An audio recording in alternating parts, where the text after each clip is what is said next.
అందరికీ నమస్కారం. Very good morning.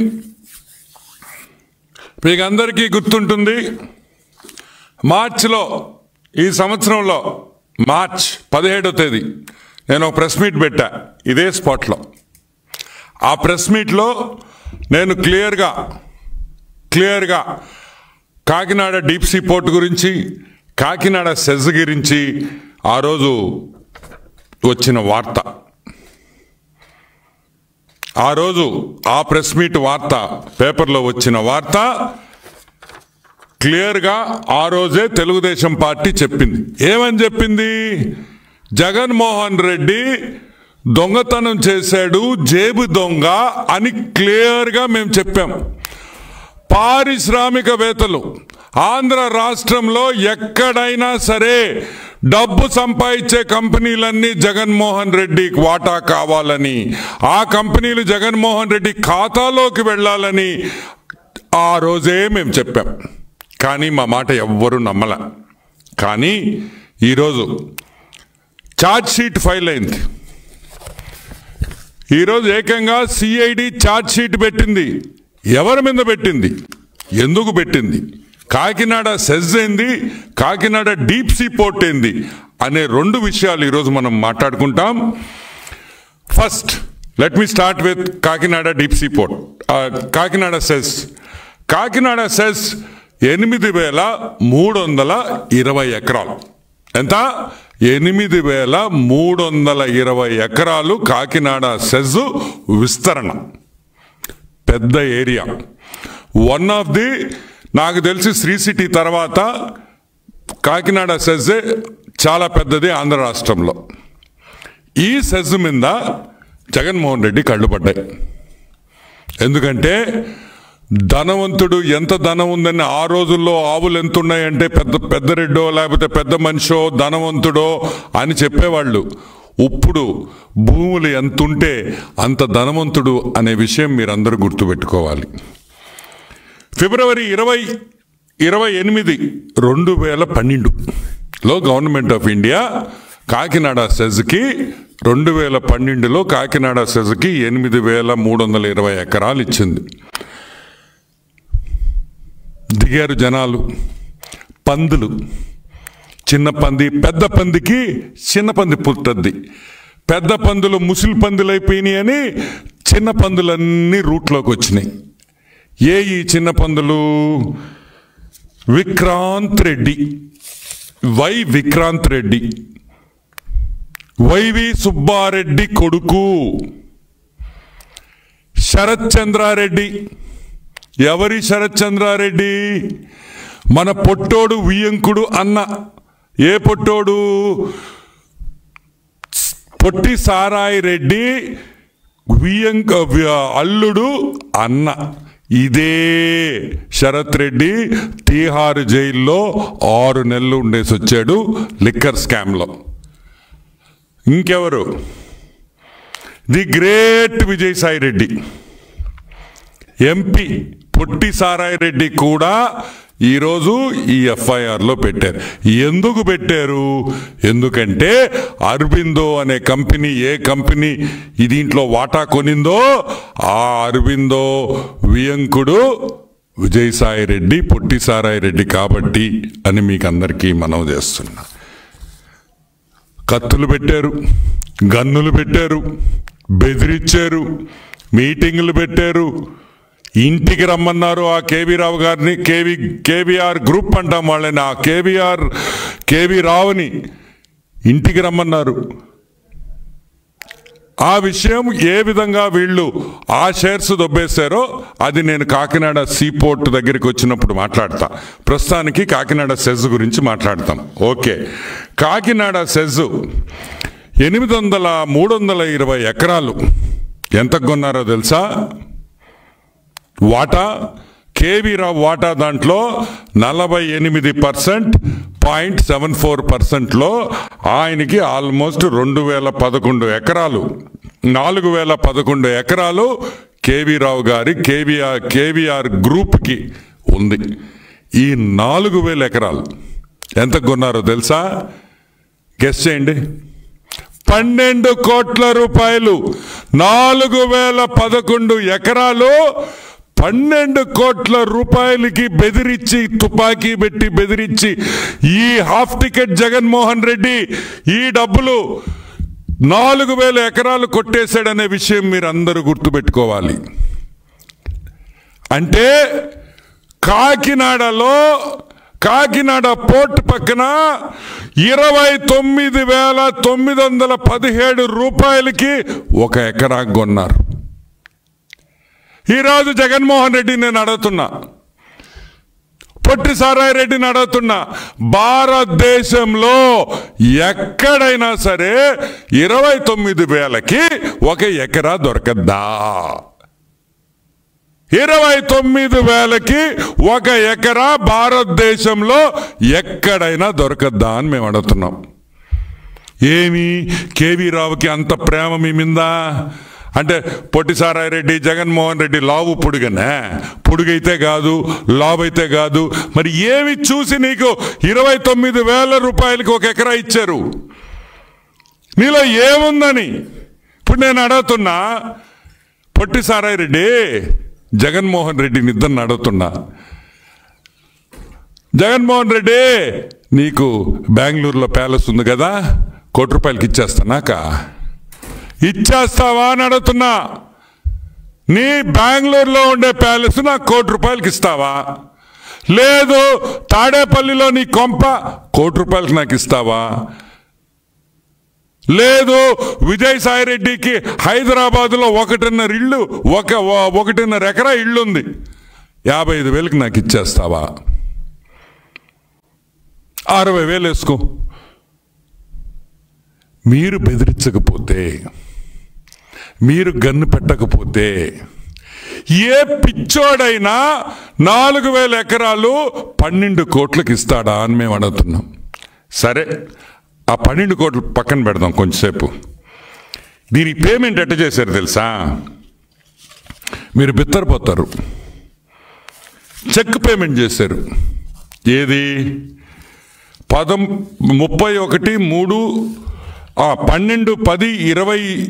2020లో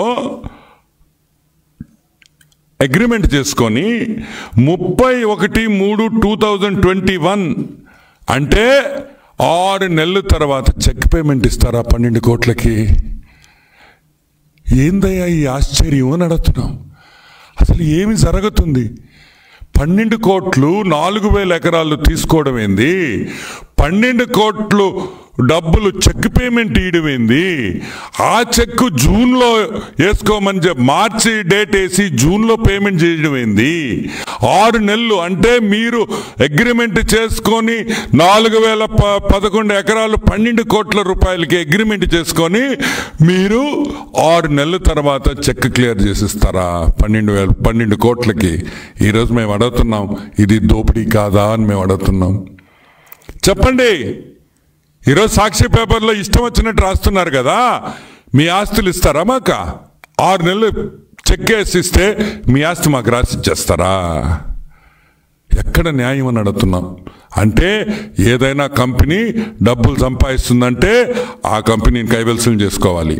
ఆ కంపెనీ కైవల్సం చేసుకోవాలంటే బెదిరించాలి, ఇంటికి పిలిపించాలి, వాడు చెప్పినట్టు వినండి. విక్రాంత్ రెడ్డి ఏం చెప్తే నేను చెప్పినట్టే అని జగన్మోహన్ రెడ్డి విక్రాంత్ రెడ్డి ముందర కేవీ రావుకి చెప్పింది వాస్తవం కాదా అని మేము అడుగుతున్నాం. ఇంకొక విషయం, రోహిత్ చతుర్వేది అనే వ్యక్తి, హీఈస్ ఎ కన్సల్టెంట్. ఈ రోహిత్ చతుర్వేది అనే కన్సల్టెంట్ ఐఐఎంలో చదివాడు. ఆయన profile, Rohit Chaturvedi profile almost 25 పేజీలు ఉంది. ఇది కూడా నేను ప్రెస్కి పంపిస్తాను. ఈ రోహిత్ చతుర్వేది అనే వ్యక్తి ఒక కన్సల్టెంట్, ఐఐఎం బెంగళూరులో చదువుకున్నాడు, క్రిసల్లో పనిచేశాడు, కేపీఎంజీలో కన్సల్టెంట్గా పనిచేశాడు, ఎస్ఆర్ పోర్ట్స్లో పనిచేశాడు, Egypt, Tamil Nadu, Kandla port, Tanzania, IRCTC, వీళ్ళ world bank, Namibia, Asian development bank, Visakhapatnam port. ఈయన కాకినాడ సెజ్ గురించి ఒక రిపోర్ట్ ఇచ్చాడు. ఇంత రినౌండ్ ప్లేయర్ కన్సల్టెంట్ ఒక రిపోర్ట్ ఇచ్చాడు. ఏమనిచ్చాడు రిపోర్టు?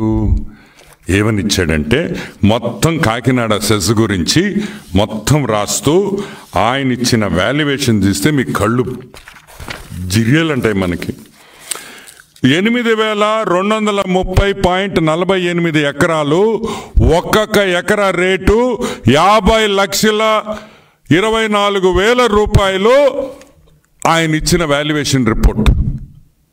రాజీవ్ చతుర్వేది అనే కన్సల్టెంట్ ఇచ్చిన వాల్యుయేషన్ వచ్చి 50 లక్షల రూపాయలు ఒక ఎకరాకి ఇచ్చాడు.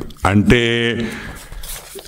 4,000 ఎకరాలకి మీరే క్యాలిక్యులేట్ చేసుకోండి ఎంత అవుతుందో. 4,135 కోట్ల రూపాయలు. అంటే కేవీ రావు షేర్కి 2,000 కోట్ల రూపాయలు వాల్యుయేషన్ వేశారు ఈ 4,000 ఎకరాలకి.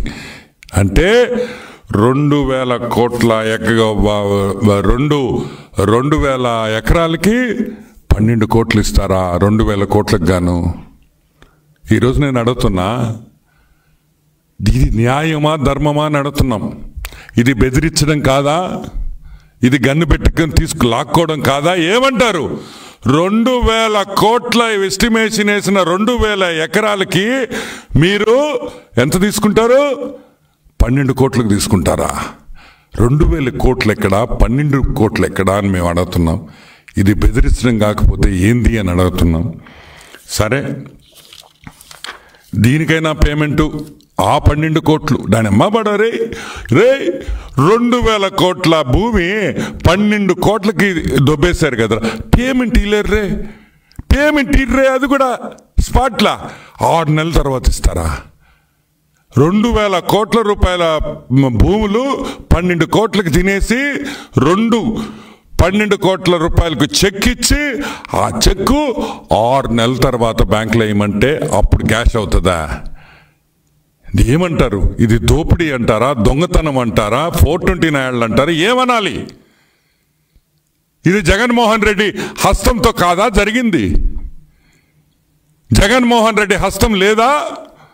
లేకపోతే ఎవడైనా పిచ్చిన కొడుకు ఈ ప్రపంచంలో 2,000 కోట్ల రూపాయలు ఆస్తిని 12 కోట్లకి ఇస్తాడా? ఏమైనా అర్థం ఉందా అని మేము అడుగుతున్నాం. సరే, సో ఇక్కడ 1,900 కోట్ల ప్రాఫిట్ వచ్చేసింది. సరే, కాకినాడ సీపోర్ట్కి వస్తాం. కాకినాడ సీపోర్ట్ ఎఫ్ఐఆర్ ఫైల్ అయిన తర్వాత ఈ 4 బ్రోకర్లు ఎవరు? వైవి సుబ్బారెడ్డి కొడుకు, పెద్ద బ్రోకర్ జగన్మోహన్ రెడ్డి, చిన్న broker Sharath Chandra Reddy, medium size broker మన పొట్టి సారాయి రెడ్డి.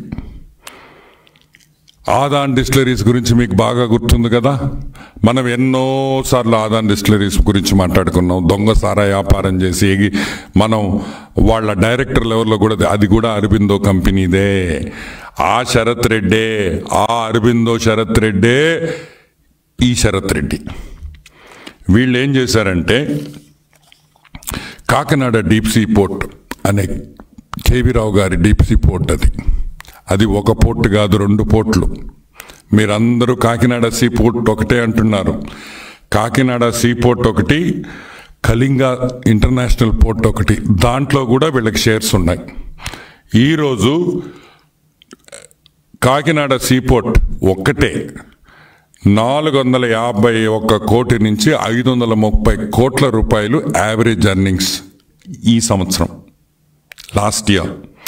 అదే కాకుండా ప్రీవియస్గా ఆ కంపెనీ బిఫోర్ ట్యాక్సెస్ 290 కోట్ల నుంచి 330 కోట్ల వరకు సంపాదించింది. అంటే ఆదాయం, బిఫోర్ ట్యాక్సెస్ వచ్చిన ఆదాయం యావరేజ్ చూసుకుంటే 350 crores ఒక సంవత్సరానికి సంపాదించిన పోర్ట్ అది.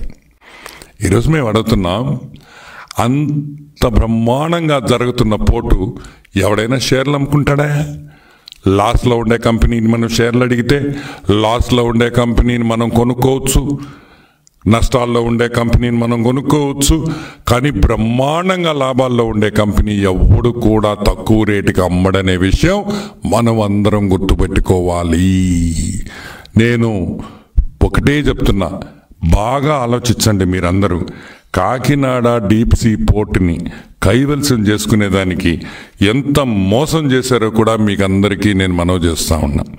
ఏమయ్యా, కాకినాడ డీప్ సీ పోర్ట్ మీకు కావాలనుకున్న తర్వాత వెంటనే రంగంలోకి శ్రీకాంత్ రెడ్డి దిగుతాడు, శరత్ రెడ్డి దిగుతాడు, కేవీ రావుని బెదిరిస్తారు. గవర్నమెంట్ నుంచి ఎటువంటి కోఆపరేషన్ ఉండదు. అసలు గవర్నమెంట్ పట్టించుకోదు ఆ పోర్ట్ని, ఏమడిగినా లేవంటాయి. ఆ మాయన ఒక కంపెనీని దింపుతారు, ఒక ఆడిటర్ని దింపుతారు, ఇంకొక పెద్ద బ్రోకర్ ఆడిటర్ వాడు పీకేఎఫ్ శ్రీధరన్ సంతానం అనే ఒక కంపెనీ చెన్నై నుంచి వస్తుంది. ఆడిటింగ్ మొదలు పెట్టద్ది, మొత్తం లెక్కలు చూస్తారు. 20 రోజుల లోపలే ఇంకో కంపెనీ వస్తుంది. ఏం దాని పేరు? క్రాల్ ఇండియా, ముంబై నుంచి. అంటే ఒకే కంపెనీని ఆడిట్ చేసేదానికి 2 కన్సల్టెంట్లు 28 రోజులు తేడాలో 28 రోజులు వాడు ఒక సైడ్ చేస్తున్నాడు, వీడొక సైడ్ చేస్తున్నాడు.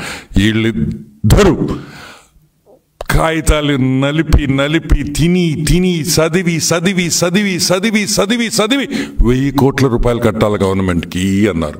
ఎంత? 1,000 కోట్లు. యాడ్ నుంచి కడతాడు కేవీ రావా? 1,000 కోట్ల రూపాయలు నువ్వు గవర్నమెంట్ కట్టాలి. నువ్వు గవర్నమెంట్ కట్టకపోలేని పరిస్థితుల్లో మేము కేసులు పెడతాం, లేదంటే ఆ వాటా మాకిచ్చేసేయి.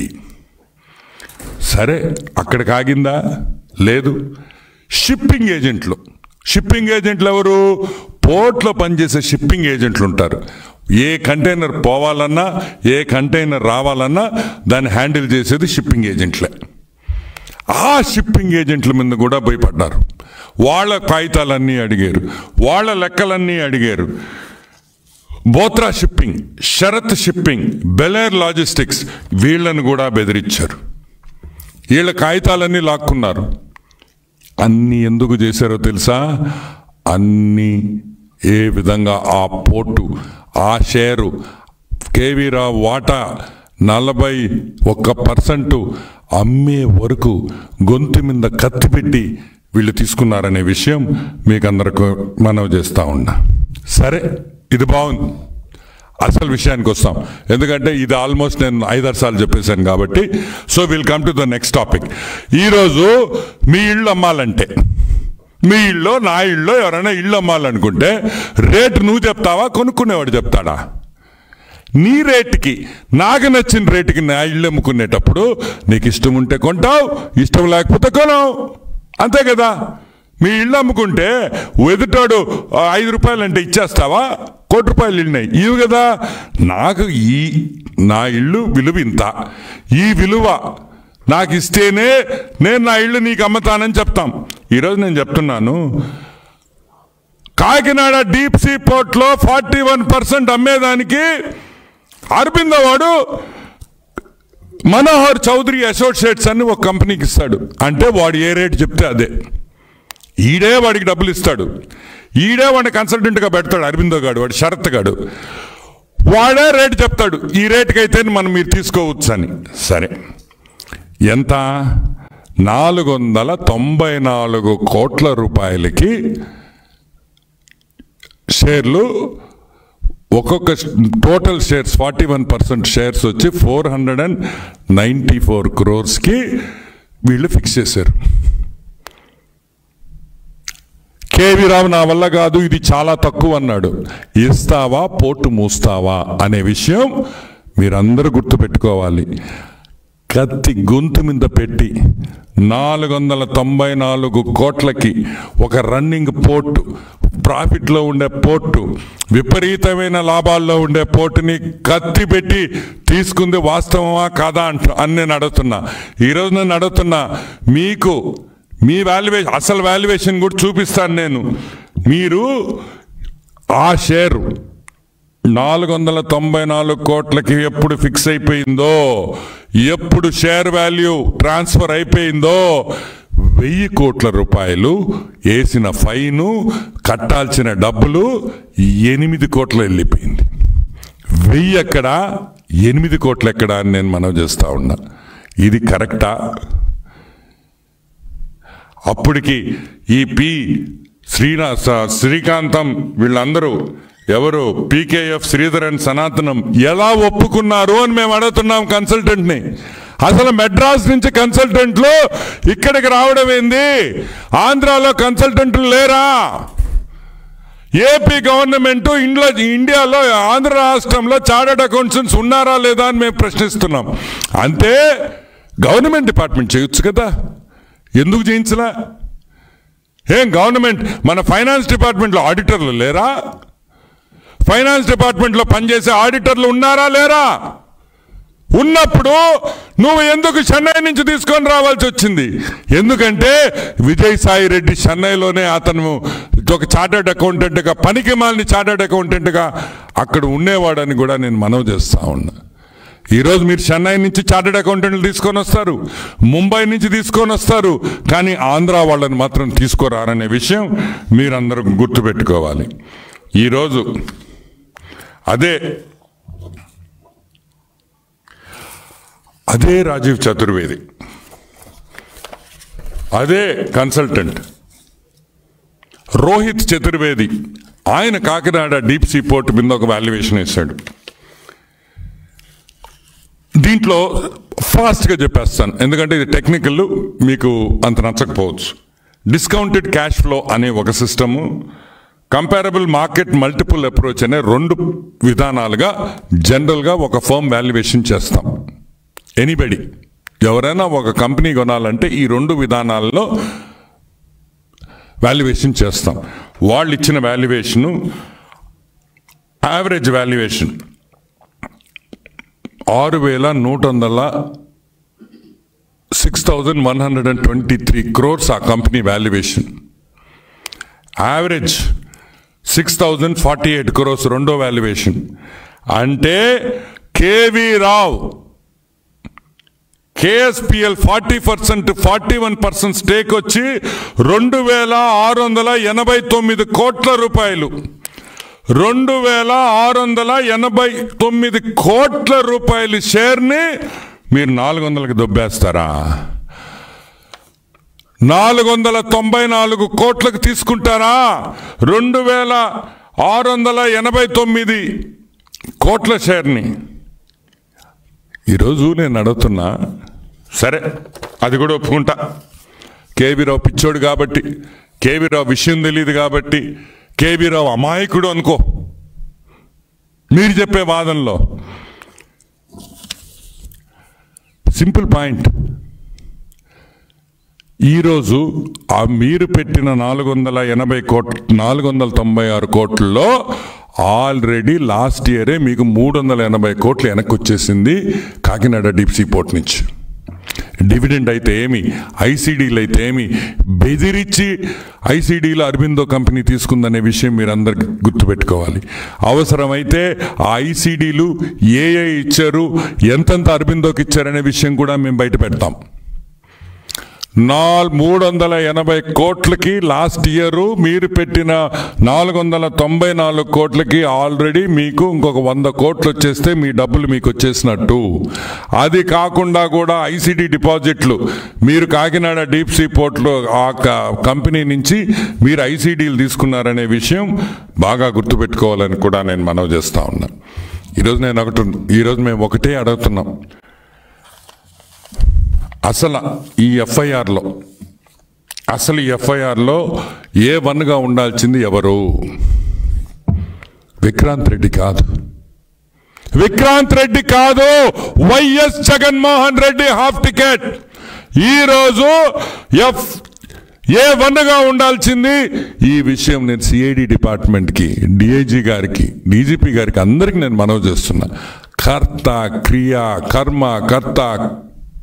క్రియ అన్నీ కూడా వైఎస్ జగన్మోహన్ రెడ్డి అనే విషయం గుర్తుపెట్టుకోండి. వైఎస్ జగన్మోహన్ రెడ్డి అండ లేకపోతే కేవీ రావు ఈరోజు ఈ పరిస్థితుల్లో ఉండేవాడు కాదని కూడా నేను మనవి చేస్తా ఉన్నా. ఒక్కసారి గుర్తుపెట్టుకోండి, వెంటనే ఎఫ్ఐఆర్లో వైఎస్ జగన్మోహన్ రెడ్డి A1 కింద నమోదు చేయాలి. ఎందుకంటే ఇది జరిగిన ఈ కుట్ర తాడేపల్లి ప్యాలెస్లో బయట కాదని కూడా నేను మనవి చేస్తున్నా. 1000 కోట్లు 8 కోట్లు అయిందంటే, ఫైన్ అయిందంటే అది జగన్మోహన్ రెడ్డి హస్తం కాకుండా ఏ విధంగా అయిందనే విషయం మేము ఈరోజు ప్రశ్నిస్తున్నాం. వెంటనే వైఎస్ జగన్మోహన్ రెడ్డి A1గా ఈ కేసులో ముద్దాయి వేసి వెంటనే అరెస్ట్ చేసి అతని ఇంట్రాగేషన్ చేసి వాస్తవాలన్నీ బయటకు తీసుకురావాలని కూడా ఈరోజు మేము డీజీపీ గారిని కోరుతున్నాము. ఇంకొక విషయం కూడా, ఇట్ ఈస్ నాట్ ఏదో డబ్బులు కంపెనీలు కాదు. ఈరోజు ఆంధ్ర రాష్ట్రంలో ఒక్క ఇండస్ట్రియలిస్ట్ని మనం రమ్మంటే వణికిపోతున్నారు భయంతో అని కూడా నేను మనవి చేస్తా ఉన్నా. ఈరోజు ఎవరినైనా పెద్ద కంపెనీ వాళ్ళకి రాండి అంటే మాకు ఇక్కడ స్వేచ్ఛ లేదు, భయము. ఈ విధంగా జరిగింది. జగన్మోహన్ రెడ్డి టైంలో కత్తులు గిత్తులు బెదిరింపులు డబ్బులు. మేము ఇక్కడ ఈ ఊరంటేనే ఆఖరాకి పెద్ద ఆఫీసర్స్ కూడా వచ్చేదానికి సిద్ధంగా లేరంటే ఈరోజు చంద్రబాబు నాయుడు గారు బతిమలాడాల్సి వస్తుంది. ఈరోజు ఏపీ గవర్నమెంట్ ఇండస్ట్రియలిస్ట్ని బతిమలాడే పొజిషన్లో మేము ఉన్నామని కూడా నేను మనవి చేస్తా ఉన్నా. మేము రాము లేదు, మారిపోయింది, ఇక్కడ స్వేచ్ఛ ఉంది, రాండి మీరు ఇండస్ట్రీస్ పెట్టుకోండి అని కాళ్ళు పట్టుకునే పరిస్థితుల్లో ఈరోజు ఈ ప్రభుత్వం ఉందని కూడా నేను మనవి చేస్తా ఉన్నా. ఇంకొక విషయం, నెలలు వద్దు, అన్ని ప్రూఫ్లు ఉన్నాయి. ఏ విధంగా జరిగింది మేము ఎప్పుడో చెప్పాం. వెంటనే వీళ్ళని అరెస్ట్ చేసి వెంటనే వీళ్ళు మళ్ళీ రకరకాలుగా కోర్టులకు పోయి సుప్రీంకోర్టుకు పోయి ఈ నాటకాలన్నీ లేకుండా వెంటనే దీన్ని క్లోజ్ చేసి వీళ్ళని జైల్లో పెట్టాలని కూడా నేను డీజీపీ గారిని మనవి చేస్తున్నా. ఎందుకు పెట్టాలి? ఒక ఇండస్ట్రియలిస్ట్ ఈ తప్పు చేసిన వాళ్ళు జైలుకి పోతే మిగతా ఫ్యాక్టరీలు పెట్టుకునేవాళ్ళు, మిగతా ఇండస్ట్రీస్ పెట్టుకునేవాళ్ళు కొంచెం ధైర్యం వస్తుంది. జగన్మోహన్ రెడ్డి నిజ స్వరూపం బయట పెట్టాలని మనస్ఫూర్తిగా కోరుకుంటున్నాను. Any questions? కేవీ రావు సైలెంట్గా ఎన్ని రోజులు ఎందుకున్నారు? కేవీ రావు సైలెంట్గా ఉండేడు కాబట్టే భూమి మీద ఉన్నాడు. కేవీ రావు సైలెంట్గా లేకుండా ఓ అని బాగుంటే ఓ అని కంప్లైంట్ వేసుంటే ఈరోజు దాన్ని ఏమంటారు, 3వ సంవత్సరం దినం ఏమంటారా, మూడో వర్ధంతి చేసుకునేవాడు. కేవీ రావు తెలివిగల్లోడు కాబట్టి, ప్రాణం మీద ఆశ ఉండింది కాబట్టి, బతకాలని ఉండింది కాబట్టి అన్నీ మూసుకొని, అన్ని పైన కింద అన్నీ మూసుకొని గమ్ముగా ఉండేడు కాబట్టే ఈరోజు కేసు పెట్టగలిగాడు అనే విషయం మీరందరూ గుర్తుపెట్టుకోవాలి. ఇంకొక విషయం, ఈరోజు సాక్షి చూస్తుంటే నవ్వు వచ్చింది. మా పొట్టోడు ఫోటో వేసి తెలుగు సినిమా మసాలా స్క్రిప్టు తనపై నమోదైన ఎఫ్ఐఆర్ పై విజయసాయిరెడ్డి కేవీ రావు బెదిరించినట్లు ఆధారాలు ఉన్నాయా? ఇప్పుడు నేను ఒకటి అడగతా, అరే బెదిరించినట్లు ఆధారాలు ఉన్నాయి. ఇప్పుడు నేను చెప్పిందంతా ఏంది? నీ ఆస్తి అంతా నువ్వు ₹1,00,000 ఇచ్చేస్తారే నాకా? ఇస్తావా? నువ్వు ఇస్తావా? మీ హాఫ్ టికెట్ జగన్మోహన్ రెడ్డి ఇస్తాడా? అంటే ₹1,00,000 ఆస్తి రూపాయికి ఇచ్చేస్తా. నీ కొంప రాసిచ్చి హైదరాబాద్లో చెక్ పంపిస్తా 6 నెలల తర్వాత వేసుకొని. నేను కొంటా నీ ఆస్తి, కానీ 6 నెలల తర్వాత రూపాయికి. ఇవన్నీ మాటలు కాదు. కాకినాడ ఇదిగో ఇంకొకటి, అంతా బాబు కుట్ర. డబ్బులు తినేది మీరు, కుట్ర మాత్రం బాబుది. ఈరోజు మేము అడుగుతున్నాం, ఒక పోర్టు సక్సెస్ఫుల్గా నడిపే పోర్టుని కూట్నీళ్ళకి కూట్నీళ్ళకి కొనేశారు మీరు.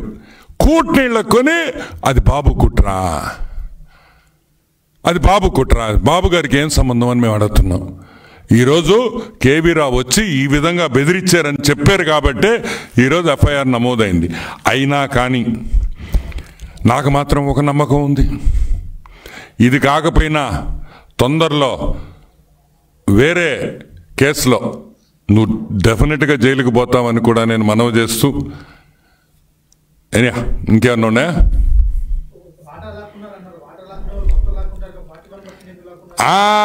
కేవీ రావు వాటా. Okay, I just repeat the question, మీకు వినిపించిందా లేదో. వాటా లాక్కునే వాళ్ళు 41% లాక్కుంటారు. 41% ఎందుకు లాక్కుంటారు?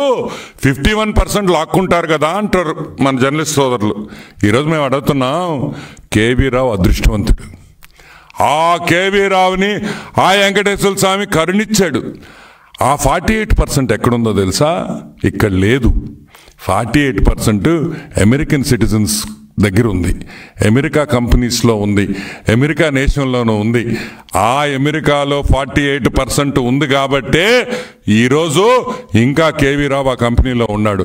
లేకపోతే Kakinada deep sea port gate కాడ పెట్టించుండేవాడు, మంచి యూనిఫారం వేసి. జగన్మోహన్ రెడ్డి, శరత్ చంద్రారెడ్డి వస్తే సెల్యూట్ కొడతా. ఈ ఒక్కటే గుర్తుపెట్టుకోండి, కేవీ రావు అదృష్టం, కేవీ రావుకి దేవుడు చేసిన మేలు ఆ 48% అమెరికాలో ఉండడం. అది అమెరికాలో ఉంది కాబట్టి, వాళ్ళ మీద గన్ను పెట్టలేం కాబట్టి, వాళ్ళ కత్తితో బెదిరించలేము కాబట్టి ఈరోజు ఆ షేర్ని కాపాడుకోగలిగాడు కేవీ రావు. అతని అదృష్టం అని కూడా నేను మనవి చేస్తా ఉన్నా. Yeah, anything else? యా, మర్చిపోయినా. Yeah, that's so true. Okay, ఇప్పుడు ఈ షేర్ ట్రాన్స్ఫర్ జరిగేటప్పుడు వాస్తవంగా చాలా అబ్జెక్షన్స్ వచ్చినాయి. ఏమైనా అబ్జెక్షన్స్ వచ్చినాయి? అసలు ఈ షేర్ ట్రాన్స్ఫర్ తప్పు, ఈ షేర్ ట్రాన్స్ఫర్కి అసలు ఇదే లేదు, పెట్టేదానికి లేదు, చేసేదానికి లేదని మేమనలా. అది చెప్పింది యాక్సిస్ బ్యాంకు. యాక్సిస్ బ్యాంకు ఒక లెటర్ రాసింది. ఎక్కడో పెట్టాను. యాక్సిస్ బ్యాంక్ ఒక లెటర్ రాసింది, ఇదిగోండి. Yeah, got it. ఏమని రాసింది? Please note, a letter dated April 25, 2021. Please note that Axis Bank has not accorded approval for the same share transfer. However, it seems that the company has effected the change in shareholding without Axis Bank approval. The purported transaction is material and a serious breach of sanctioned terms and qualifies as an incidence of early warning signal, EWS. Axis Bank ఒక EWS issue చేసింది, early warning. ఎవరికి? KSPL కి. ఈ share holding మేము ఒప్పుకోం, ఈ share holding తప్పు, ఇది చేసేదానికి లేదు, ఇది చట్ట విరుద్ధం అని యాక్సిస్ బ్యాంక్ ఒక లెటర్ ఇచ్చింది. అయినా కూడా లెక్క చేయకుండా ఈరోజు అన్ని షేర్ ట్రాన్స్ఫర్లు జరిగిపోయినాయి. కాబట్టి వెంటనే దీని మీద చర్యలు ఉండాలి. ఇది ఇంకొకసారి ఆంధ్ర రాష్ట్రంలో జరగకూడదు. ప్రభుత్వాలు ఏదైనా ఉండొచ్చు, ఎవరైనా పవర్లో ఉండొచ్చు, కానీ రాష్ట్రానికి వచ్చే ఇండస్ట్రీస్కి సెక్యూరిటీ లేకపోతే ఎవరు వస్తారు, ఎందుకు రావాలా అనే విషయం మనమందరం గుర్తుపెట్టుకోవాలి. దీని మీద వెంటనే యాక్షన్ ఉండాలి. వైఎస్ జగన్మోహన్ రెడ్డి ముద్దాయి నంబర్ 1గా వేయాలి. అదేవిధంగా తాడేపల్లి ప్యాలెస్లో నడిపిన బ్రోకర్ నాయాళ్ళు 2-3 ఉన్నారు. ఒకడు ధనుంజయ రెడ్డి, ఒకడు సజ్జల రామకృష్ణారెడ్డి. ఈ యదవల్ని కూడా ఎఫ్ఐఆర్లో చేర్చాలని మనస్ఫూర్తిగా కోరుకుంటూ సెలవు తీసుకుంటున్నాను. ఎనీథింగ్ ఎల్స్ నా? ఏమైనా ఉన్నాయా? ఓకే.